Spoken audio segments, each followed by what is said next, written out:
Hello everyone and welcome back to another video from Crazy Gamer. In this video, I'm going to show you how to change your name on the Apex Legends game. So let's get started right away. Now, since the Apex Legends game is linked to your EA account or your Steam app, you will need to change your name from within these applications.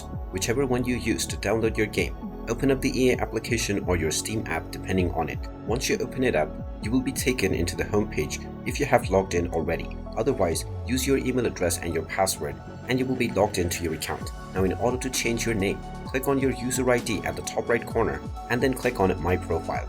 You will now see the Edit Profile button. Go ahead and tap on it, and now you can choose your nickname, which will appear within your game. Just type in your desired nickname and tap on the Done button, and this will change your nickname on your game right away. This will also be used on your game, and your name will be changed within Apex Legends as well. And there you have it.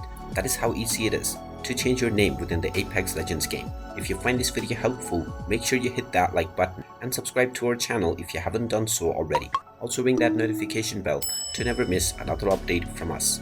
Thank you for watching, and I will see you again in the next video.